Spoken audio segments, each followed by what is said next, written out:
All right, everybody, welcome to Sway Step FE or Fire Emblem. We hit 100 subscribers, so to celebrate, we're going to be going over the top, actually, all Fire Emblem games. We're going to be ranking every Fire Emblem game, and we're going to see where they all end up from 10 to I don't think any game is really like a 5. But first, there's games I've never played, which is Shadow Dragon, low key the entire Arcanea saga. I'm not gonna lie. I think it's BSFE. I've not played that. Where are the other Marth games? I have not played Gaiden, and I have not played. I slightly played both Warriors games. I actually finished this game, but it's a spinoff, so we're gonna leave it there. Heroes. I'm gonna put it as never finished. I did play that game, but dropped it in 2018, and that leaves us with a cute like 12, 14 games to go over. Let's do release order. FE5, I also have not finished. I'm on chapter 11 right now. If I was ranking the first 10 chapters, though, I feel like it would end up here. But all right. So, first game that came out in the series that I have played is Fire Emblem 4 Genealogy of the Holy War. FE4 is hard to rank because it has some aspects that are so good and other aspects that are just so not. Um, I really like the writing, the political intrigue, especially in Gen 1. I feel like we've never had anything on that level. Especially particularly, I feel like when you have multiple antagonists who are going at each other's throats, that's a good sign for your story. It shows that not everybody's just there to oppose the hero and people actually have their own agendas. And I love how it's the final chapter ends up being Sigurd versus Lombard versus Raptor versus Arvis, and they're all trying to backstab and get one over on each other. They all have different morals. Lombard doesn't fuck with what's his name? Bridget's sister, Andre. So I think all that's really good. And then the gameplay, I feel like there are some maps like chapter 3 that I feel like actually execute on the console really well. I actually enjoy chapter 10. I enjoy the last map, but then there's so many maps where it's the desert in chapter 5, chapter 7, um, the tedious backtracking of chapter 2, chapter 1 walking through the forest is really tough. I definitely can't give this game a 10 just based off story, because also the Gen 2 story really falls off in my opinion. I don't think it's as strong. I think some of the antagonists writing is good, but I think a lot it actually sells the premise really hard. It was handed a crazy lob and fumbles it. Shannon isn't even involved in the liberation of his own country. Um Wayfeed doesn't get nearly the attention he deserved. Lewin kind of does a bit too much. It feels like everything's just set up for Seliph. Um and Julius is not that interesting. Manfoy is not that interesting. And Manfoy and the cult undercut a lot of different nobles as well. So where is this going to average out? I'm going to say good or great. Ooh, because I feel like it does deserve. I've never, the experience of the end of chapter 5, the essence of the story of this game is there, but the execution, I'm I don't know. I think it's a low 8. Low, great game, in my opinion. Very flawed, but also incredible moments with this game. Incredible journey. The emotions I felt with this game, I don't think I felt close to in almost every other Fire Emblem game. All right, next we got Fire Emblem 6, The Binding Blade. Let's see.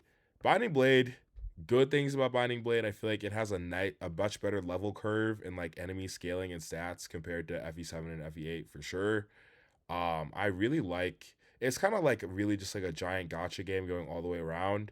I feel like Zephiel kind of not having faith in humans because of his experience with Roy versus having it as a theme, but I feel like Roy is just so boring, so bland, so basic. A lot of there's not that many actually interesting characters or fun within the story itself, in my opinion. It's very bare bones and stripped. Uh I'm gonna give it a high 6 in my opinion. Actually, Loki just a 6. I think it's a decent game. I think there's strong elements to it. I think the hit rates. I actually have fun with the low hit rates. I like playing around the risk. It's really fun to be you're playing, let's see, chapter 7, and you're okay, am I gonna hit this Wyvern with Dorothy or not, or else I'm gonna have to figure something else. And sometimes that's like exciting. When everything just like hits for sure, sometimes it's not as exciting because you never have to plan around inaccuracy. I feel like some Fire Emblem games basically like every single attack you have is like 95%. It's like it kind of removes the point of hit rates. But at the same time, I do feel like some of FE sixes could use a little bit of help for sure. For sure, the axe throw's too low. What else? The guy in chapter design is whack. Very questionable and inconsistent map design across this whole game. I do think Western Isles was good. I do enjoy chapter 7, chapter 4. Um, I do enjoy some of the end game burn maps actually are actually pretty good. So like some other Fire Emblem games really fall off in the end game. I do like that there's a secret ending. Um, I don't like how if you overuse legendary weapon, I think you can't get it or something. I don't know. But then also the ending is kind of like disappointing. Like, I feel like it's just like exposition dump, and then you get to the true final Idun dragon boss, and she kind of just gets one shot. It's like, bro. So I think it's gonna end up at 6 for all of those reasons, but I do still like FE6. Despite that, I think a remake could really, really elevate FE6. Actually, I think FE6 with better character writing, elevate Lilina to like Lord status, low key. Add some more personality, add some more fun, um, and make the story just like a bit more dramatic and dynamic. I think it could be elevated substantially. Okay, next is FE7. FE7 is a game. I'm not sure how I feel. I feel like FE7 is also like a mixed bag, but it's overall a much better mixed bag. It's gonna sit there right now, I think. Okay. So positives for FE7. Um, I actually think Elliewood is cool. I feel like Elliewood um has a surprising amount of like charm and charisma. Like I feel like every lord, it's a meme that every lord gets like the charm skill or whatever, or like some like charisma type skill. But like Elliewood, low key, I think the only person we've covered so far who actually beats Elliewood in that regard, based off the writing, is like maybe Sigurd, and even then, it's like a different type of thing. Ellie was a bit of like a younger teen type swagger. Like when he walks in carrying Ninian, bro, Rizura, like Ellie is just kind of that guy. And then you have Lynn, who's also a really great character. Her arc in like Lynn mode, really amazing to watch. And the Lindis' Legion gang is one of the most like fun, tight knit gangs in Fire Emblem. Everyone has a great personality. They all get to live well. They're quirky without being obsessively quirky. Like they have clear personalities, but they don't feel like they were literally just there to remind you of their quirk, if that makes sense. Which is good. And let's see, and then Hector also like very lovable, fun protagonist. Now, FE7, I think people try to act like it's okay that the plot makes no sense when you look at it because it feels good. And that's true, but I feel like that whole mindset, I actually hate it. I think it's disrespectful to writing and to art and to FE7 itself because it shows that you don't actually care about the game. You just care about like the feelings you get from it, if that makes sense. Like you don't really see it as like a work of art as well as a game.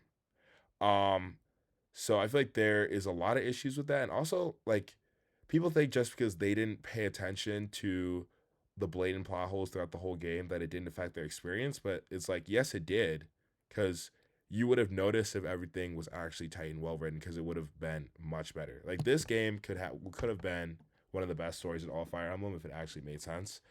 Um, Instead of just kind of like covering up a lot of the inconsistencies and plot holes.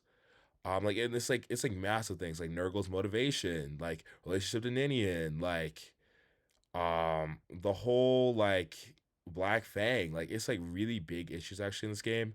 That said, this game also has a really cool factor. I like how it's not just like a generic war game. It's like there's like the mystery of what's going on with Albert. Let's find him. What's going on with Ninian? The connection between her and Albert.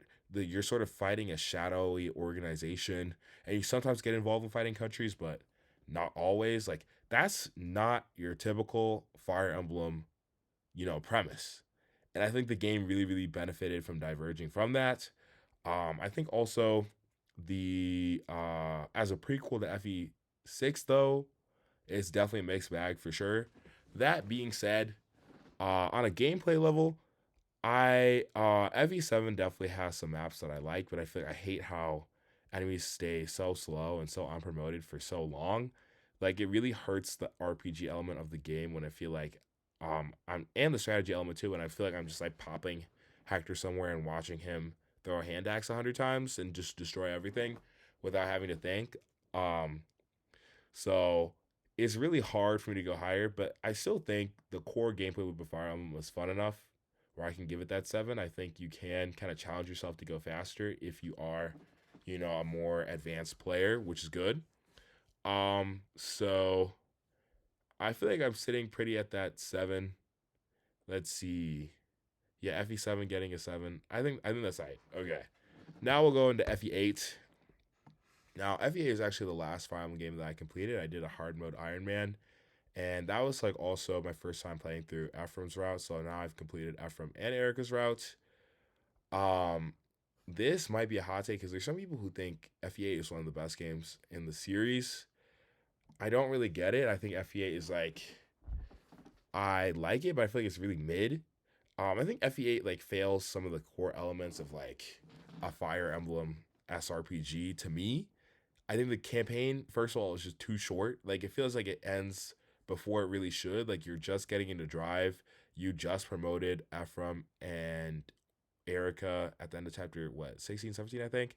And then there's only like 3 chapters left or something. Uh and then also I feel like they feel like so it's like a lot of characters feel like they don't get their full chance to grow, or like the story and the enemies don't get to reach their full completion. There's a bit of a FE8 problem where it's like the enemies or FE7 problem where the enemies feel weak for too long, or the enemy quality just isn't good enough for it to be really challenging. And then story wise, I think the story has tons of issues. I think Leon is like an interesting character, but he is actually not interesting enough for the way that he dominates the entire narrative. Like this is really the Leon show more than it's the Ephraim and Erica show. A lot both the characters kind of like revolve around him instead of the other way around. And so it kind of undercuts both of them, especially Erica, because she's also getting viciously undercut by her brother. Her whole thing is going to save him, and then she ends up getting saved by him. Um, and Ephraim, by contrast, I feel like he is constantly jumping into dangerous situations and effortlessly finding his way through them. And that's great, and it makes him seem like one of the most competent characters in the history of Fire Emblem. But he is also undercutting the game in the sense that Grotto doesn't really feel like that big a deal if Ephraim could just grab a couple dudes and just dive deep into their territory, dive into forts, escape no problem. Like they just don't really feel like that deep or that serious a threat. If I compare Grotto to like um how strong Grotto felt to how strong Burn felt in FE6, when they pulled up to Ostia, it was like, oh my gosh, we're cooked. If Grotto pulled up like not at the start, but like midway through the game to the castle, I'd be like, oh, whatever. You know what I'm saying? Like it's just not that deep. Or even how like the Empire felt at the start of FE4 Gen 2, how just like I don't know, they just feel like wimps. And in Ephraim, I felt like I just destroyed them easily. Um, and then the game, I know I just said like, oh, if the game is easy, you can find other ways around it, but Sacred Stars is just so easy, bro. And I know if you watch some of my shorts, like I actually had a bunch of characters die in that Iron Man, but a lot of that was just like me just like pushing through. Like the amount of times that I wasn't thinking in an Iron Man where it's like you literally could have to lose dozens of hours of your progress if you make a single mistake that gets your lord killed is actually crazy. Like I just think it's like so easy that it undercuts the game as well, and it's just like hard. Like once you played multiple Fire Emblems, you have a good grasp of like the gameplay and strategy. It's hard to really feel that good about it. Does that make sense? Or feel that challenged or feel that intrigue. It's kind of like playing Pokemon as an adult. Like yes, this game is fun, but also like it's not really stimulating me mentally. Um, let's see. Positives about FE8. Oh, also, I just feel like a lot of there's like good characters in this game. I'm not saying there's not, but I feel like a lot of them feel kind of like generic and basic. Like it just feels like such a middle of the road. Let's just throw this out because we can type Fire Emblem, if that makes sense. And if the like final third was just longer and there was like something more to the dynamic than just like analyzing Leon's character. I think this game really could have, or diving into Leon's character, I feel like this game really would have been much better and much more gripping and interesting as an RPG. All right, so now we're getting out of GBA finally into the Tellius games, Path of Radiance. Okay, Path of Radiance definitely is up there. I think I'll put it at 8. Oh, and the tiers are in order, by the way. Actually, so yeah, I want them to be in order. So do I think FE? I actually, oh, this is a hot take. I think FE6 is above FE8. Now that I'm really thinking about it, I think that FE, like, okay, let's hold save FE9 for a second. FE6 above FE8. I think the gameplay is just much better. That being said, FE8 did introduce like the multiple pass and promotion. You know, it's a bit more polished and better looking than FE6. And I think Evan and Erica, despite what I just said, about some of the issues with the character writing, I feel like they're definitely more interesting to follow than Roy. Roy is just like very, very boring, but like Evan and Erica, at least like they have quips, they have like a good sibling dynamic when they're not being like weirdly incestuous, and they have like fun side characters around them, like La Rochelle. I feel like La Rochelle, being like kind of like a side princess character, brings a lot more fun and personality, but then also good dynamics with the twins than say like Guinevere or Lilina did in FE6. But I feel like gameplay wise, like the overall journey of FE6, the combat, the enemy scaling, the length is just much better for an overall more comprehensive package. All right, FE9. Let's see, writing much better than any GBA game for sure. The peaks of genealogy are better, but the overall just like narrative as a whole is more cohesive in FE9 for sure. Um, so like on a writing level, I think that just like the story of FE4 is better, but FE9 is more tight and cohesive. FE4's best moments will really grip you, but it also has a lot of stuff that's like low key mediocre. Whereas FE9, like it doesn't have as high highs, but it also doesn't have as low lows. I think the themes are actually much better in FE9. FE9 tackles oppression and racism way better than FE4 did with the Lobterians, which like actually plays kind of a central role, especially near the end and in Gen 2 of FE4. Um, FE9 gameplay is also significantly better and more polished than FE4. Um, I low key am irritated by how slow FE9 is as a game, but then I also have to feel like FE4 is really slow. Like the arena grinding takes forever. So it's kind of hard for me to really figure out, should I put FE9 above FE4. I think Ike is a really good protagonist. I feel like sometimes he's a bit too bland, but I feel like overall I really enjoy him. I would say I enjoy Alicia's journey in this game. This whole story with the herons, the lagoos, the way it's explored in so many different ways and like ties into the maps so well is really great. I think I think FE9, it feels like it should just go above genealogy, but I actually think like FE9 is like the more cohesive, better like gameplay wise too is more cohesive. But I also feel like FE9, the bonus experience makes the difficulty fall off a cliff. And I can't talk about Maniac mode because I haven't played it, but it kind of seems like a BS difficulty mode if that makes sense. I feel like FE9, whereas FE4 actually does have legitimate challenges, like when you see like Ishtar show up with those like Pegasi in the final map. FE9, I feel like the difficulty fell off a cliff. I actually, I was about to say that I hate how like only Ike and a couple other people can fight Ashnard at the end, but then I realized that's also like low key the same thing for genealogy. I feel like at the end you're probably just having Julia take out Julius, but at least that one feels a bit more. It just feels good to do that low key. FE9. Oh, also Black Knight as an antagonist is great, but then FE4 has Arvis. I'm actually really struggling between what do I like better. I think even though FE9 is like the everything in FE9 is like good or great except for like a couple map design issues, but like overall the map design is still much better than FE4 overall. I think I'm still gonna give it to FE4 just because like the best moments and the best aspects of FE4 are just like far more gripping than FE9. Um, Sigurd's tragic tale and sort of like the rise of Seliph. Like at the end of the game, like actually a lot of people talk about in chapter 10 when Seliph kind of like sees Sigurd and this obvious spoilers, sees Sigurd and Deirdre, and how emotional that is. But I think actually what really hits me in the feels is when they're finally coming back to Chalfie after, and like Oifi has been gone from there since he was like 15 and now he's like in his 30s, and they're finally coming back to their homeland, and Seliph cannot even relate. Like his home is Izok, right?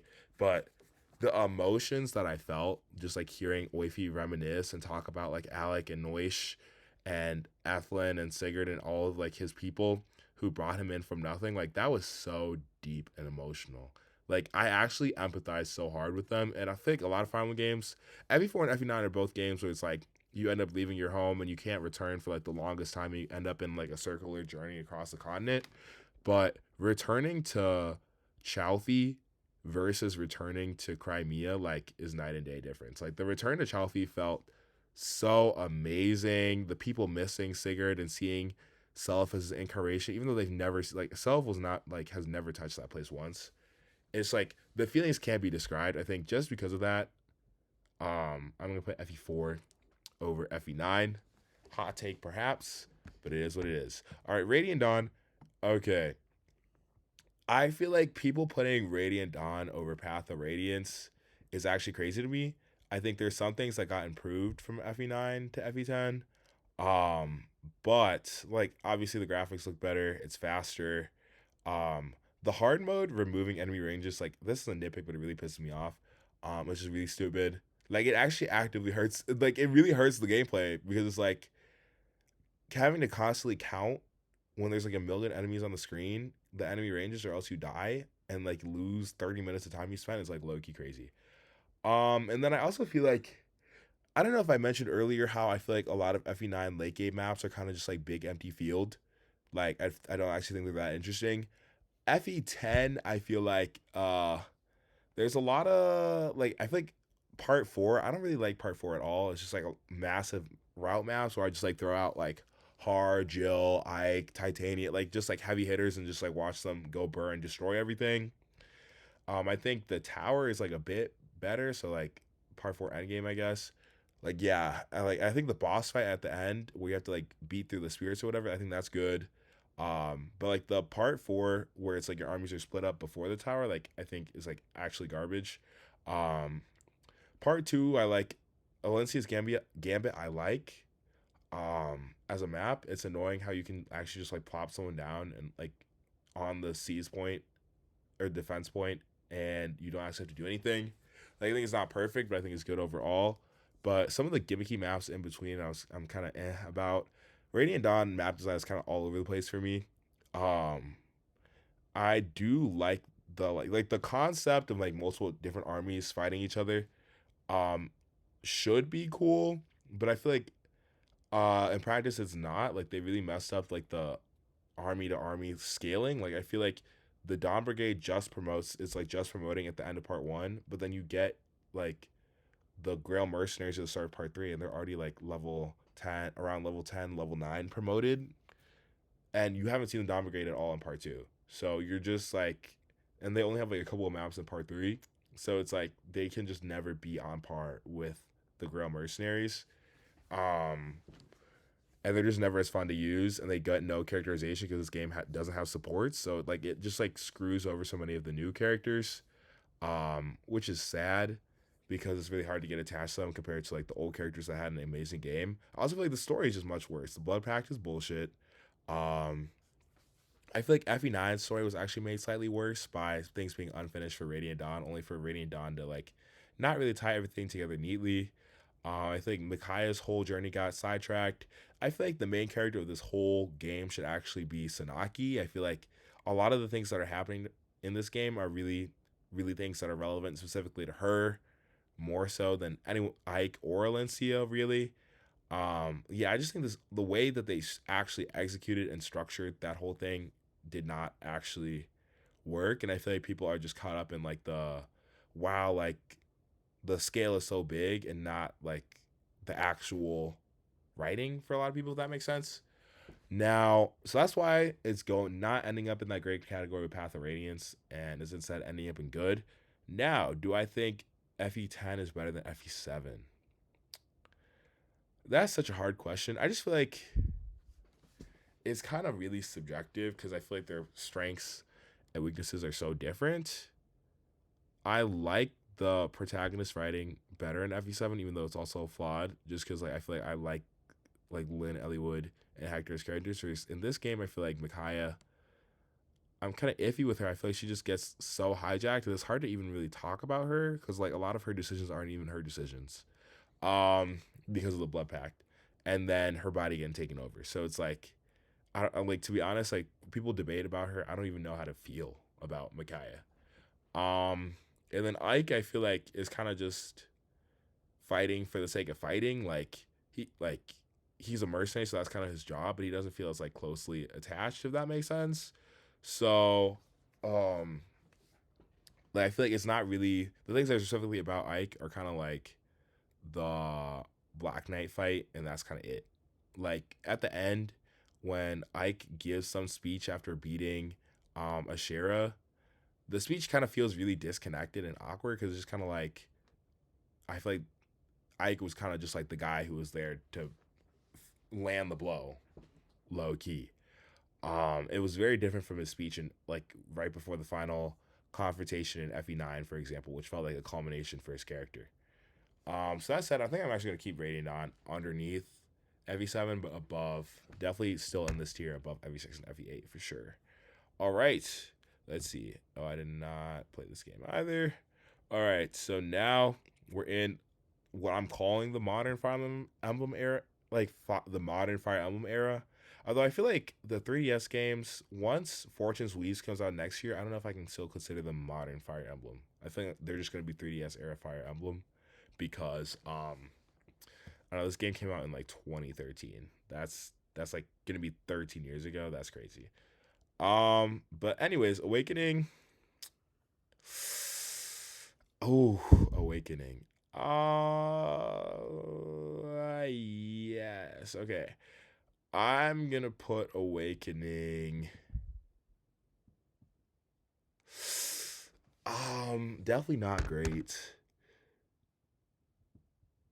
Is it above? Yeah. Okay. I'm gonna put Awakening at the bottom of good. Okay. So I think Awakening is a game that gets really polarized reaction, but I think Awakening is genuinely a good game. I think that it's fun. I think it's less strategy, more RPG, if that makes sense, of a Fire Emblem game. Which, like, if you're into strategy, like, sucks a little bit.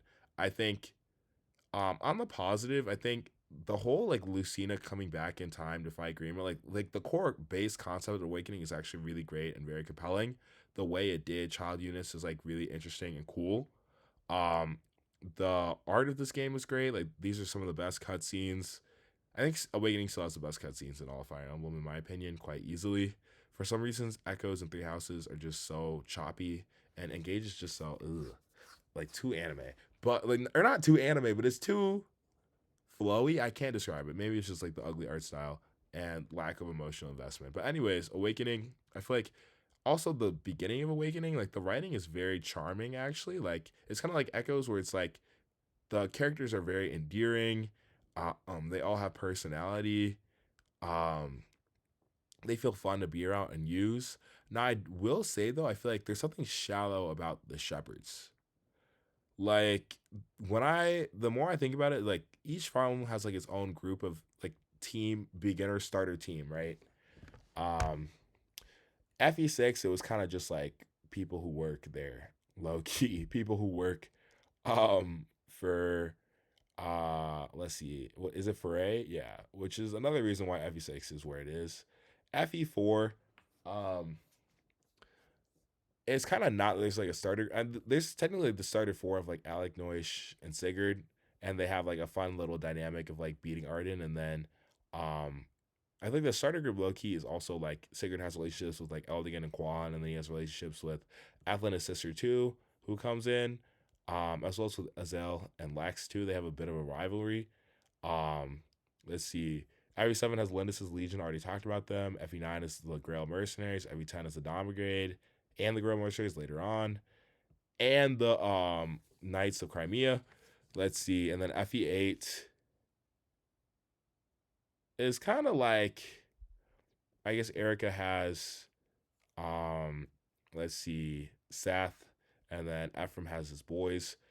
But there's something about like the shepherds where it's like I like them individually for the most part, but they don't really have that same type of tight feel or good feel that like Lindis's Legions had or like the Grail Mercies has, where it's like I'm attached to them as a group, if that makes sense.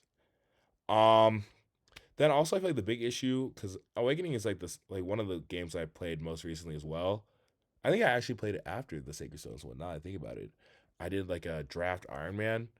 I feel like the game fell off super hard after like the mid game. Like, I feel like the end game of Awakening just like was a bunch of nonsense that made no sense, and the maps were like very unmemorable and uninteresting, and it had that like open field problem where every map kind of just felt like an open field. So that's really what's holding Awakening back, honestly. The story and gameplay both fell off really hard near the end. And I feel like uh a lot of the systems are either like ridiculously overpowered, or it's just like, oh, some kid units like they just join so late where it's just hard to really justify fitting them in. Like am I just supposed to grind Lauren up? No, hey, if you like to do that. But yeah, that's kind of like the issue with Awakening. But I definitely still think overall it's like a more interesting and fun game than the games in the sixth tier for sure. Okay, now we have Fates. Um, oh, Revelations. I don't think I finished that game. Yeah, I think I actually dropped Revelations. Revelations probably end up here. I feel like Revelations, like I really tried, but I feel like once I go to Vala, it actually really, really, really falls off. I'm not gonna lie. And then also like the level scaling for some of the, especially like the Nor characters, like is like whack, where they just really get screwed over. And it's like I don't understand how hard it was to just auto adjust their level and give them like average stats so it will just match like what that level would have been. Like I don't understand how they felt that so hard. Okay, Birthright. I did complete Birthright. Birthright, this might be a hot take. There's some people who are like, oh, I think Birthright is just like a standard Fire Emblem game. There's something about Birthright that's just like deeply, deeply shallower than like your standard Fire Emblem game. That it's like, I don't know how to describe, because like the Birthright playthrough is just kind of like swoosh in my mind. Um, how do I explain this? I think Birthright just kind of felt soulless and empty. I feel like part of it is like the world building for Fates is so terrible. And then Birthright, I understand it's like a newbie like welcoming game, but I played Birthright on Lunatic, and I feel like it was far more brain dead than like FE7, which is like very newcomer welcoming, like that Lin tutorial, hello, or even like Awakening is pretty newcomer friendly, except for Lunatic. Lunatic and Lunatic Plus being ridiculously skilled is also bringing Awakening down, by the way. I didn't mention that, but that's an important thing. Like, FE9, FE8, like I just feel like I've never thought less than when I played Birthright. It was really just like throw Ryoma out there, go Burr. Honestly, a bunch of units could do that too.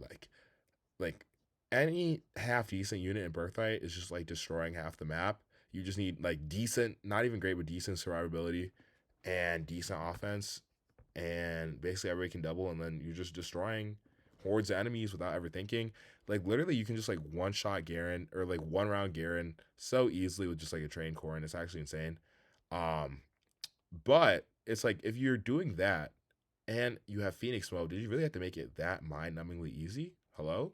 Then also just like a lot of the Birthright characters are like honestly just not it. Like I just don't connect to them. I think they're some of the worst characters in all Fire Emblem, like the Birthright cast. But I think I'm definitely taking every single other cast that I've ranked so far above the Birthright cast.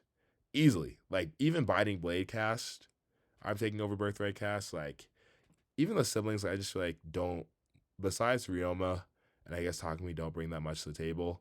Um it's just very unfortunate.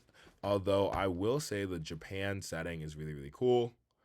And then also like the whole Xander was so stupid in this game was crazy, and he's stupid in every game, but he's actually stupid in this game. Killing Elise was so unnecessary, and that hit me in the feels. But it was also just like we didn't need to do that. All right, Conquest. Oh, okay. If I was just ranking gameplay, it would be here. It would be here just based off gameplay. Um, but there is the story, which is garbage. And so far, feel like I've been taking both into account, pretty heavily. So you might be thinking it should like maybe the story should bring it down like 2 points, but I honestly think like the what I'm looking at is the holistic experience. Um, so I feel like this game has the greatest divergence of gameplay and story. And the story is like deeply frustrating, but I feel like the overall experience of Conquest is still much better than your average Fire Emblem, in my opinion. Like the core mechanics of this game are fascinating, really fun to play with. The enemy scaling is great. There's some ridiculous skills on Lunatic. Some endgame maps are kind of just torturous for no reason. But there's no like Effie, like Chapter 10 is still, I think, the best map. One of the best maps of Fire Emblem easily. I would take Chapter 10 of Conquest over pretty much every map and every other game pretty that I've ranked so far, pretty much. I'm not gonna lie. Like it was truly just that fun. And there's like so many maps. I really like chapter 12. Just like so many fun, interesting ideas in Conquest. Um, the main character is terrible. The philosophy was stupid, the plot was stupid, like we could just do all of that, but the gameplay, you know, every Fire Emblem game has like BS low key, and the map at the end, not being able to save before the final boss was like deeply, deeply irritating. But outside of that, I feel like Conquest like is peak Fire Emblem, like gameplay, in my opinion, in the overall type beat. Okay.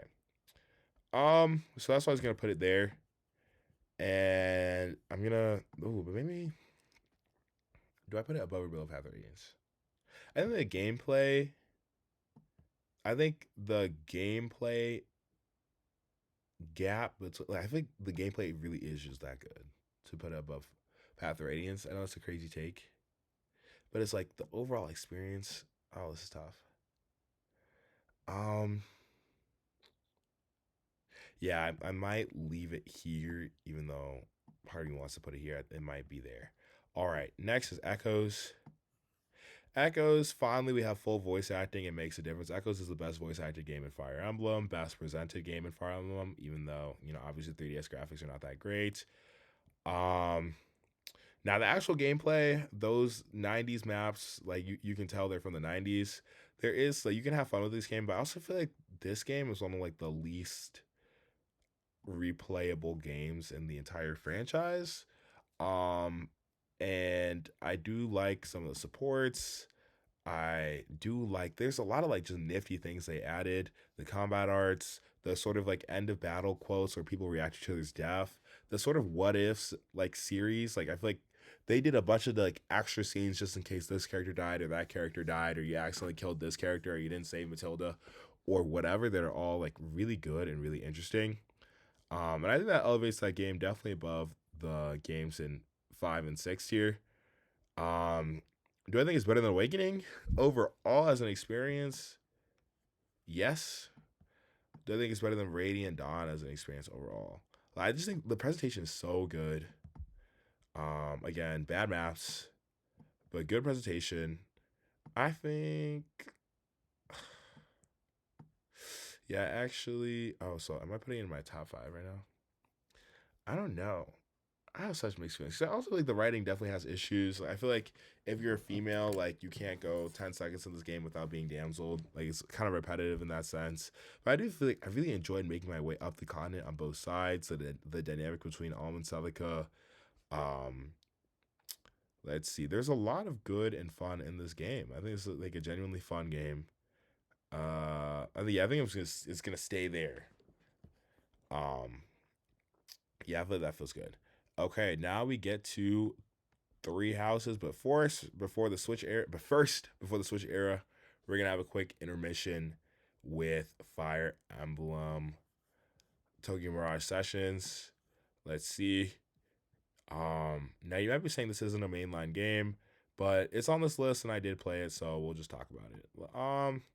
Overall, I enjoy this game. It was badly marketed, but I'm gonna ignore the marketing and just describe the actual game I played. I think it's like a genuinely really fun RPG. The sort of like character growth and development as idols that they had in the game was like actually I think good. I enjoyed it. I like pretty much all the characters. The songs were peak. Um, for what it is, like I think like the actual core combat system is like really, really, really fun. Like knocking off like the chain attacks, and then like when they have the different performances in the middle of the battle sequences, like that shit was fun as fuck. Um, Low key.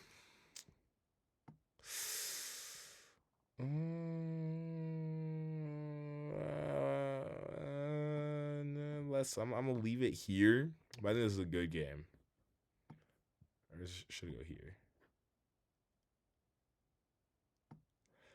Bro, I'm like indecisive. I'm gonna leave it there for now. Okay, then Fire Emblem Warriors. I'm gonna put there. I did play this game. The roster irritated me, but you know I had fun. It's a Warriors game. I like them adding strategy for a Warriors game was good. Let's see. Sorry, it was bad though. Um, I'm looking at this list. Where did I see Birthright? Where did Revelations go? Oh, I'm realizing I didn't put Revelations in like the. Yeah, I'm just gonna put it at bottom mid. Oh wait, no, I didn't finish it. That's why. Okay, never mind. All right, so now we got to the Switch era. We're gonna rank Engage. Ooh, Engage first. Yeah, this is another one where it's like gameplay. Gameplay is probably like gameplay is actually like great. Um, Now it feels hypocritical to move this game further below Conquest when they both have terrible stories and argue like I can totally see someone arguing that Conquest is worse story than Engage. Um there's some things about Engage where it's like it's not just the quality of the writing that really pisses me off. It was like the disrespect in the writing, if that makes sense. And what do I mean by that?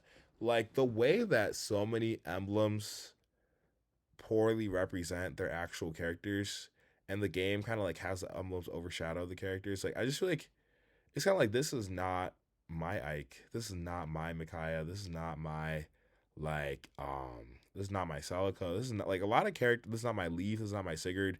And he's like actively spoiling FE4 to like uh new base of players who don't know anything about it. It's kind of like knowing that hopefully the remake's coming out eventually. That might be cope, but it's just kind of like, did we need to do that, Loki? And then the what else do I want to say about this game? I feel like the gameplay is good, but like the conquest one place the conquest gameplay like absolutely violates Engage is the hub world home base. Like the Engage home base is so tedious and annoying. Like why are we doing push-ups right now? That shit actually pissed me off. I'm gonna bring it down. The other thing is like uh just look at the art between the two. Like, I feel like I like the conquest aesthetic overall much better. Like Engage characters, like when I'm pressing skip through the story in Conquest, I can at least pretend something serious is going on because I'm ignoring the dialogue and the characters like look serious for the most part. And Engage, like it actually just looks completely cartoonish and ridiculous. Like every part of the presentation, even if you're skipping all the cutscenes, is saying that like this is completely unserious.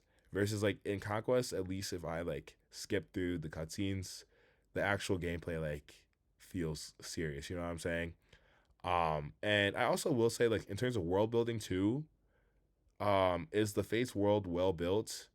Um, no, but at least like the countries like cultures like feel like more distinct in the sense that like the birthright Japanese aesthetic is all over everything in the game. It's built into every aspect of the gameplay.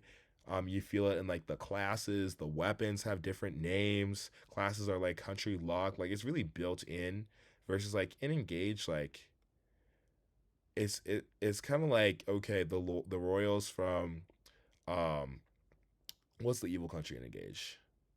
It's not Solm. Solm was a desert country. It's not Ilio. No, that's from FE6.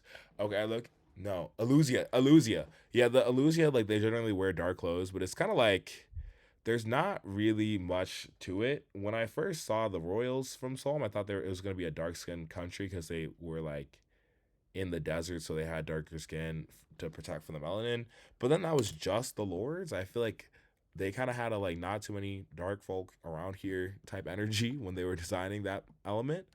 Um, that so I don't know. For all those reasons, like Engage, like it's not just good gameplay, bad story like Conquest. I think it's like good gameplay, bad like literally everything else in Engage.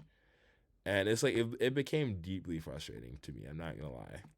And also, I feel like the like Engage has some good maps, like Chapter 17, Chapter 11. But I also feel like um I think I would still take like if I had to pick between all Conquest maps and all of Engage maps, I'd probably still pick all Conquest maps. I was not really messing with like the Engage maps that had like the gimmicks near the end, like where it's like you had to go between the different snow ones to dodge the avalanche or like the water rising and lowering level. I feel like some of like I'll take the Conquest ones, even though Conquest also has questionable ones like Fuga's Wild Ride, etc. I actually kind of like that one. I actually kind of like Ninja Hell too. Um, but I do agree. You know, there's like inevitable end ninjas in the end and like crazy stuff in Conquest. But I think overall, Engage like low key. I'm not gonna lie, like it might sound crazy to put it this low. When I said praise the gameplay, but it's like literally every other element of this game I do not like. So I'm gonna put it down there. Then Three Houses. This is going straight to great. Uh, I think Three Houses, like, obviously, is the writing perfect? No. Are there plot holes and questionable motives? And if is Adelard's character motives written 100% well and consistently and well thought out? Now, does the story shaft Claude? Yes. Um, have I been able to play Blue Lions to the end? No. But is White Clouds too repetitive and like questionably structured? Yes. I can say all of that. At the end of the day, is like Fire Emblem Three Houses gripped so many people outside the Fire Emblem community for a reason. Like the core premise, dynamic, etc. of this game is truly great, excellent. Um, and like there are scenes that in this game that just like really grip you, like the killing of the other leaders, the other house students. I feel like you really get to mess with these characters and be invested in these characters in this world. Like they did not have to write a million fucking library notes to like flesh stuff out, but the fact that they did is like really really cool. Um, it's like I feel like Fire Emblem game Three Houses gameplay also gets like too much hate in my opinion. Is the gameplay amazing? No. Is it on Engage or Conquest level? No. But I would, even though there's like crazy broken stuff in it, I would like definitely rather play like a bunch of end game mid to end game maps in Three Houses over mid to end game maps in like FE8, FE6, Awakening for sure, Radiant Dawn for sure. Um Echoes for sure, for sure. Like I still think this is like a top overall, like top half of Fire Emblem games for gameplay, 100%. And then the combat arts are like fun and interesting. The class system could definitely use works like, um, but overall, like I'm even debating putting it number one in my opinion. I think I feel like I don't know how I feel about this list right now. So I have Genealogy 1, Three Houses 2, um, Path of Radiance 3, Conquest 4, Blazing Sword 5. I don't know, this might be a crazy list. I feel like I've ranked these games before and not put them in the same tier, but I don't know. I don't know if I want to change anything right now. So tell me this is crazy. Oh, also you might have noticed like I didn't put any single game in amazing or magnum opus. I feel like we haven't actually gotten a Fire Emblem game that I would put in like a 9 or a 10. That's my hot take. Like, I feel like we have like every single Fire Emblem game just has like serious core issues that have kind of like capped them at 8 to me. Um, and in theory, like if Path of Radiance just like was faster and had a difficulty mode that was like well designed and had better map design, it would definitely be up here. That's kind of just like what's like holding Path of Radiance up. But these other games, like they a lot of them have like core serious issues that are holding them down. But yeah, that's my take. Thank you for watching my first video. If you made it to the end, make sure to hit like and subscribe, and deuces.